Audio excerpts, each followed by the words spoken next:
দেখুন মোবাইল গেমের কি ভয়ঙ্কর পরিণতি। গেম খেলার জন্য বকাবকি করায় যা সিদ্ধান্ত নিল এক উচ্চ মাধ্যমিক পড়ুয়া, তা শুনলে হয়তো আতঙ্কিত হয়ে পড়বেন আপনিও।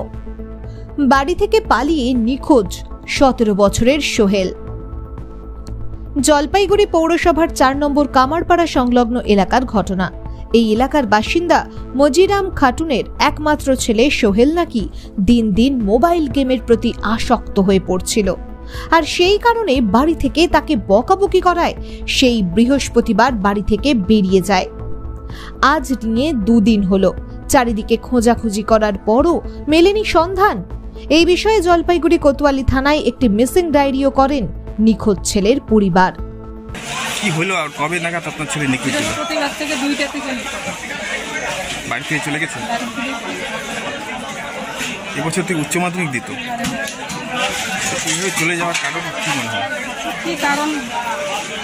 প্রথম বুধবারে বকা দিয়েছি, একটু 2টা মাইট দিয়েছি, মাইট দেওয়ার পরে বলছি বাড়ি থেকে বেরোয় যায়। গেম খেলতো, মোবাইলে গেম খেলতো। গেম খেলার জন্যই বকা দিয়েছেন? বকা দিয়েছি। আজ সকাল থেকে সারা দিন বাজার এলাকায় খোঁজাখুঁজিও করেন, খোঁজ নেন প্রাক্তন কাউন্সিলরের কাছেও, কিন্তু এখনো পর্যন্ত সেই ছেলেটির কোনো খোঁজ মেলেনি। তাই উদ্বেগ প্রকাশ করেছেন নিখোঁজ পরিবারের সদস্যরা।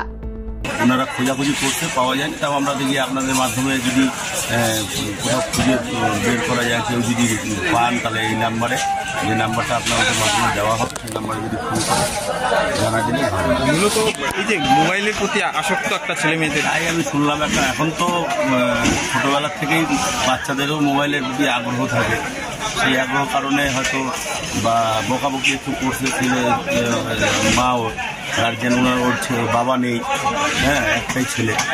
তো যাই হোক, তো এখন বর্তমানে দেখা যাক আপনাদের মাধ্যমে যদি ছেলেকে একটু দয়াবান ব্যক্তি যদি খুঁজে পান তাহলে একটু খবর দিলে ভালো। তাই মোবাইল গেম প্রসঙ্গে সতর্ক হন এবং সতর্ক করুন আপনার আশপাশের মানুষকে। ব্যুরো রিপোর্ট, বাংলা দর্শন।